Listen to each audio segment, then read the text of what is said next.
আরব আমিরাতের বিপক্ষে দ্বিতীয় টি-20তে টসে হেরে ব্যাটিংয়ে নেমে বাংলাদেশের শুরুটা হয় দুর্দান্ত। পাওয়ার প্লে 6 ওভারে বাংলাদেশ সংগ্রহ করে বিনা উইকেটে 66 রান। আগের ম্যাচের সেঞ্চুরিয়ান পারভেজ হোসেন ইমন এদিন দলে না থাকায় ওপেনিংয়ে তানজিদ হাসান তামিমের সঙ্গী হিসেবে ব্যাট করতে নামেন অধিনায়ক লিটন কুমার দাস। প্রথম টি-20তে নিজেকে মেলে ধরতে না পারলেও আজ ব্যাট হাতে ঠিকই দুর্দান্ত সূচনা করেন তামিম।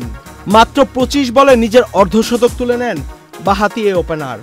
বাংলাদেশের হয়ে এদিন টি-20তে অভিষেক হয় তরুণ স্পিড স্টার নাহিদ রানার।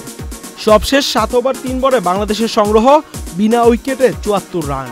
পাকিস্তানের বিপক্ষে 5 ম্যাচ টি-20 সিরিজের আগে আরব আমিরাতের বিপক্ষে 2 ম্যাচের এই টি-20 সিরিজকে টাইগারদের প্রস্তুতি হিসেবে ভালো একটি সিরিজ বলাই যায়। প্রথম ম্যাচে 27 রানে জয় তুলে নেয় টাইগাররা। তবে আজ দ্বিতীয় টি-20তে টাইগাররা চাইবে দাপুটে জয় ছিনিয়ে আনতে। বাংলাদেশ ও আরব আমিরাত দুই দলের এখন পর্যন্ত মুখোমুখি লড়াই হয়েছে 3টিতেই জয় ছিনিয়ে এনেছে টাইগাররা। তবে আজ ঘরের মাঠে আরব আমিরাতও চাইবে বিশেষ কিছু করতে। আহমেদ শাফি, চ্যানেল আই।